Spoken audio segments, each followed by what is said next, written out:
Les autistes et le changement. Salut, je te souhaite la bienvenue dans cette série de 30 vidéos que j'ai créée en avril 2022 à l'occasion du mois de l'autisme. Moi, c'est Maud, j'ai 34 ans, j'aurai 35 ans à la fin de ce mois d'avril, comme tu commences à le savoir. Et n'oublie pas de me souhaiter mon anniversaire, ce sera le 16. Et je suis coach psychospirituel et je suis également une personne avec autisme. J'ai actuellement un chat sur les genoux, donc si jamais tu entends ronronner, eh ben, je te remercie pour ta tolérance. Le changement, c'est un sujet que j'avais envie d'aborder parce que c'est effectivement quelque chose qui nous pose souvent des problèmes à nous les autistes. Donc évidemment, l'autisme est un spectre et il y a autant d'autisme que d'autistes.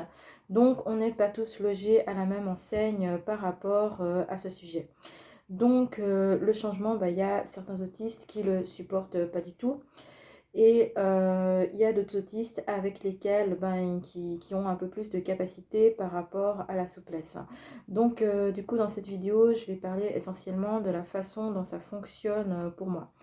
Donc déjà pour moi le changement, est-ce que j'arrive ou pas à le tolérer? Déjà ça dépend de ce que j'estime être la qualité de la situation initiale. C'est-à-dire que quand quelque chose va très bien et fonctionne très bien, alors j'avoue que je vois absolument pas quel est l'intérêt de changer, et un changement à ce niveau-là, c'est quelque chose qui va me contrarier énormément.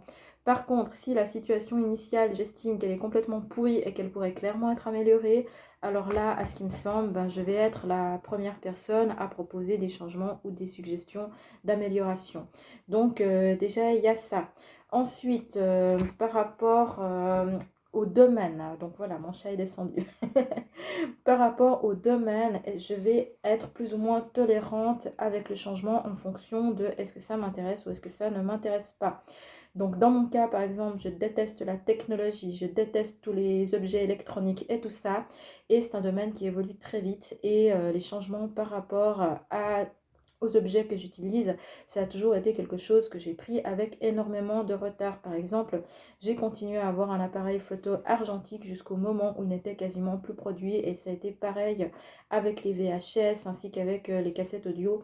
Donc j'ai toujours eu énormément de peine à accepter les changements dans le domaine de la technologie, là où au contraire il y a des autistes pour lesquels la technologie c'est leur intérêt spécifique, donc eux ils vont plutôt être du genre à se tenir extrêmement à jour et à changer tout très rapidement justement. Par contre, à contrario, dans des domaines où justement le changement ça m'intéresse, et ben là je suis complètement pour le changement, je suis très très, très ouverte au changement quand c'est un changement qui m'arrange et quand c'est un changement que j'ai envie d'avoir et quand c'est un changement dans un domaine qui m'intéresse. Donc l'autre chose, c'est que le changement, en fait, moi, je le tolère mieux quand il est préparé en amont, c'est-à-dire quand j'ai un minimum de contrôle et quand je peux également psychologiquement me mettre dans les conditions où je sais que ce changement va avoir lieu. Donc, quelque chose que je supporte extrêmement mal, c'est les changements de dernière minute, c'est les personnes qui m'appellent, par exemple, au dernier moment pour me proposer, je sais pas, même pour me proposer un verre au dernier moment. Le fait que ce soit prêt au dernier moment, pour moi, le fait que ce soit fait au dernier moment, pour moi, c'est une source de stress majeur. Et bien entendu, si je prévois d'aller quelque part avec quelqu'un et que cette personne annule au dernier moment ou est en retard ou autre chose, à ce moment-là, je risque d'être extrêmement fâchée contre cette personne. Donc évidemment, comme j'ai fait beaucoup de développement personnel, j'ai appris à gérer mon émotionnel sur ce plan-là pour pas que ça retombe sur l'autre personne, mais il n'empêche que ça va me contrarier beaucoup. Bien entendu, si c'est dû à des facteurs externes, que le train a été annulé, qu'il pleut ou je sais pas, enfin bref, quelque chose qui fait que ce que je voulais avoir lieu n'a pas lieu, et c'est aussi quelque chose qui va me contrarier énormément, et après ça va être mon travail à moi de me gérer sur le plan émotionnel pour réussir à absorber ça, mais de toute façon c'est clair que c'est quelque chose que j'ai beaucoup de peine à supporter. Donc par contre, s'il y a un changement qui doit avoir lieu à long terme, par exemple moi je travaille aussi, donc en plus d'être coach de vie, je suis également bibliothécaire, et les bibliothèques c'est un domaine qui est en évolution constante, et très souvent on prépare des changements, mais généralement, ce sont des changements qui sont amenés de manière réfléchie, de manière intelligente, où on va en concertation avec une équipe, réfléchir à telle étape, telle étape, telle étape, qu'est-ce qu'on fait quoi, à quelle date. Et à ce moment-là, au niveau des changements, non seulement je suis tout à fait d'accord de les faire, mais en plus je suis très active pour émettre des idées, pour mettre en œuvre en fait tous ces changements. Par contre, c'est vrai que j'ai eu une fois une collègue qui est venue pour tout changer de manière complètement irréfléchie et peu intelligente et sans tenir compte ni de mon avis, ni des ressources externes qu'on avait à disposition. Et là, ben, autant vous dire que ça s'est extrêmement mal passé et que j'ai été obligée de démissionner de ce poste. Donc, le changement, en fait, il y a...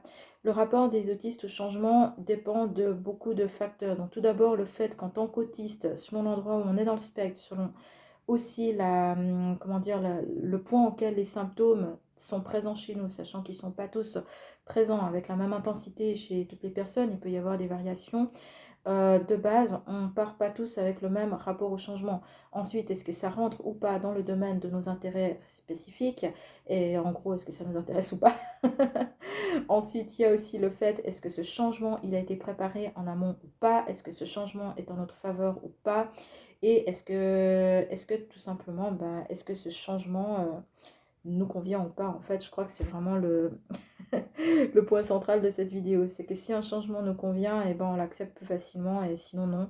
Mais aussi, pour ma part, j'ai vraiment ce besoin quand même d'être préparée dans ma tête à qu'est-ce qui va se passer dans les prochaines heures. Et c'est vrai que tout ce qui est changement de dernière minute, et ben, je le supporte vraiment pas bien. Donc voilà, je te remercie de m'avoir écouté et je te dis à bientôt dans la prochaine vidéo. Si jamais, n'hésite pas à faire part également, si tu es autiste ou que tu côtoies des personnes autistes, dans les commentaires de ton expérience et je serai ravie de te lire. À bientôt, à demain, prends soin de toi, ciao ciao.